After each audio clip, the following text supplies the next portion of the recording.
আজিৰ ভিডিঅ'টো ঠিক ৰেচিপি ভিডিঅ'টো নহয়, বাট আপোনালোকে ৰেচিপি ব্লগ বুলি ক'ব পাৰে।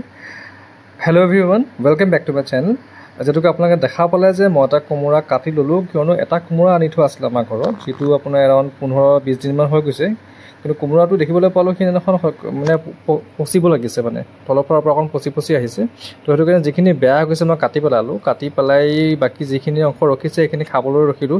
কিন্তু ইমানখিনি কোমোৰাটো অভিয়াছলি এদিনে খাই শেষ কৰিব নোৱাৰিম আমি। তো সেইটো কাৰণে ভাবিলোঁ যে কিবা এটা বনাই পেলোৱা হওক। তো সেইটোৰ কাৰণে সেই কোমোৰাটো মই কাটি ল'লোঁ। কাটি লৈ ভাবিলোঁ কোমোৰাৰ মুৰাব্বা বনোৱা যাক, যিটো আমি সচৰাচৰ অসমীয়া মানুহে মিঠাই বুলিয়ে কওঁ, কোমোৰাৰ মিঠাই বুলি। তো সেই কোমোৰাটো কাটি ল'লোঁ। কাটি লৈ যিখিনি বেছিকেলি নিয়ম নীতি আছে কেনেকৈ বনায় সেই গোটেইখিনি মই ইউটিউবতে চাই ল'লোঁ। চাই লৈ পেলাই সেইটো কাটি একদিন মই চূণৰ পানী কমপ্লিটলি তিয়াই ৰাখিলোঁ। নেক্সট দিনাখনেই সেই চূণৰ পানীৰ পৰা উঠাই ভালকৈ ধুই পেলাই তো ইয়াক মই আকৌ এবাৰ বইল হ'ব দি দিলোঁ। তো বইল কৰি উঠি এৰাউণ্ড 15-20 মিনিটমান বইল কৰিলোঁ। বইল কৰি উঠিয়ে মানে সেইটোক আপোনাৰ আকৌ এবাৰ পানীখিনি পেলাই দিলোঁ। দি তো তাতে যিখিনি আছিলে তাতে আমাৰ চেনি মিক্স কৰি দিলোঁ। এৰাউণ্ড যিহেতুকে 1 কেজিমান আছিলে তাতে, 1 কেজি আই থিংক 1 কেজিমানেই হ'ব। তো তাতে মই এৰাউণ্ড 3 কাপমান মানে আপোনাৰ চেনি দিলোঁ। চেনি মিক্স কৰি সেইটো মই আপোনাৰ অকণমান বইল টাইপৰে হ'ব দিলোঁ, মানে কেৰাহীত, শুকান কেৰাহীত দি, মানে চচপেনত দি কাৰণে।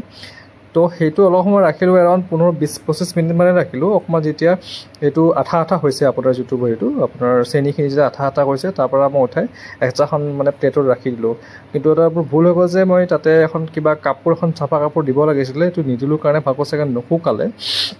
সচৰাচৰ আমি যেনেকুৱা মিঠাইবোৰ দেখিবলৈ পাওঁ টান হয়, সেইটো নহ'লে বাৰু। যি কি নহওক কিবা নহয় কিবা এটা বনাই পেলালোঁ। বাকী thank you so' much for joining. See you in the next video'.